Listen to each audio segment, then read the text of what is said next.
in the neighborhood. Disregarding his complaints, we left him, and coming to the mouth of Chugwater, separated, Shaw and Henry turning to the right, up the bank of the stream, while I made for the fort. Taking leave for a while of my friend and the unfortunate squaw, I will relate by way of episode what I saw and did at Fort Laramie. It was not more than 18 miles distant, and I reached it in 3 hours. A shriveled little figure, wrapped from head to foot in a dingy white Canadian capote, stood in the gateway, holding by a cord of bull's hide a shaggy wild horse which he had lately caught. His sharp prominent features and his little keen snake-like eyes looked out from beneath the shadowy hood of the capote, which was drawn over his head, exactly like the cowl of a Capuchin friar. His face was extremely thin and like an old piece of leather, and his mouth spread from ear to ear. Extending his long wiry hand, he welcomed me with something more cordial than the ordinary cold salute of an Indian, for we were excellent friends. He had made an exchange of horses to our mutual advantage, and Paul, thinking himself well treated, had declared everywhere that the white man had a good heart. He was a Dakota from the Missouri, a reputed son of the half-breed interpreter Pierre Dorion, so often mentioned in Irving's Astoria. He said that he was going to Richard's trading house to sell his horse to some emigrants who were encamped there, and asked me to go with him. We forded the stream together, Paul dragging his wild charge behind him. As we passed over the sandy plains beyond, he grew quite communicative. Paul was a cosmopolitan in his way. He had been to the settlements of the whites, and visited in peace and war most of the tribes within the range of 1,000 miles. He spoke a jargon of French and another of English, yet nevertheless he was a thorough Indian, and as he told of the bloody deeds of his own people against their enemies, his little eye would glitter with a fierce luster. He told how the Dakota exterminated a village of the Hohays on the upper Missouri, slaughtering men, women, and children, and how an overwhelming force of them cut off 16 of the brave Delawares, who fought like wolves to the last amid the throng of their enemies. He told me also another story, which I did not believe until I had it confirmed from so many independent sources that no room was left for doubt. I am tempted to introduce it here. 6 years ago, a fellow named Jim Beckwith, a mongrel of French, American, and Negro blood, was trading for the Fur Company in a very large village of the Crows. Jim Beckwith was last summer at St. Louis. He is a ruffian of the first stamp, bloody and treacherous, without honor or honesty. Such at least is the character he bears upon the prairie. Yet in his case all the standard rules of character fail, for though he will stab a man in his sleep, he will also perform most desperate acts of daring, such, for instance, as the following. While he was in the Crow village, a Blackfoot war party between 30 and 40 in number came stealing through the country, killing stragglers and carrying off horses. The Crow warriors got upon their trail and pressed them so closely that they could not escape, at which the Blackfeet, throwing up a semicircular breastwork of logs at the foot of a precipice, coolly awaited their approach. The logs and sticks, piled 4 or 5 high, protected them in front. The Crows might have swept over the breastwork and exterminated their enemies, but though outnumbering them tenfold, they did not dream of storming the little fortification. Such a proceeding would be altogether repugnant to their notions of warfare. Whooping and yelling and jumping from side to side like devils incarnate, they showered bullets and arrows upon the logs. Not a Blackfoot was hurt, but several Crows, in spite of their leaping and dodging, were shot down. In this childish manner the fight went on for an hour or two. Now and then a Crow warrior, in an ecstasy of valor and vainglory, would scream forth his war song, boasting himself the bravest and greatest of mankind, and grasping his hatchet, would rush up and strike it upon the breastwork, and then, as he retreated to his companions, fall dead under a shower of arrows. Yet no combined attack seemed to be dreamed of. The Blackfeet remained secure in their entrenchment. At last Jim Beckwith lost patience.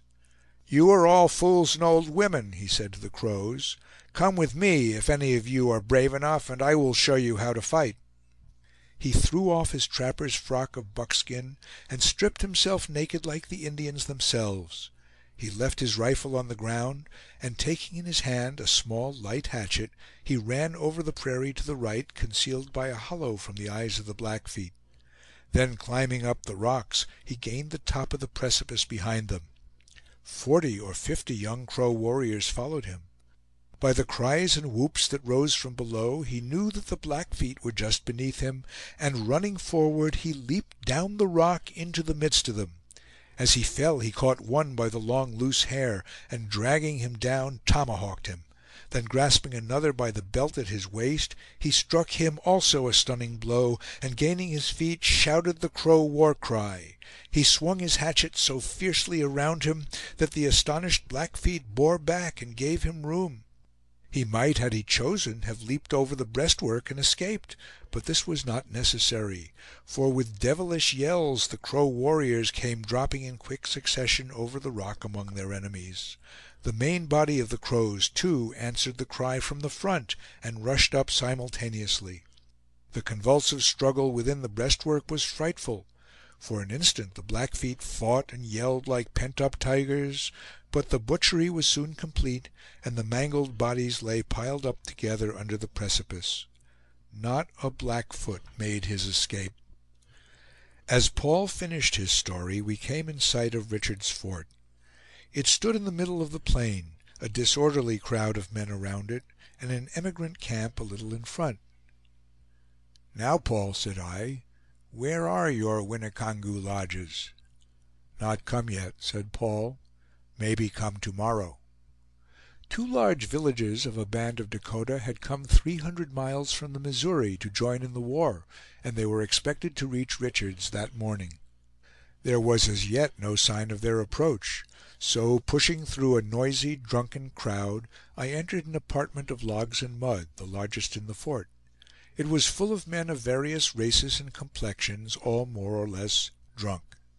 A company of California emigrants, it seemed, had made the discovery at this late day that they had encumbered themselves with too many supplies for their journey. A part, therefore, they had thrown away, or sold at great loss to the traders, but had determined to get rid of their copious stock of Missouri whiskey by drinking it on the spot.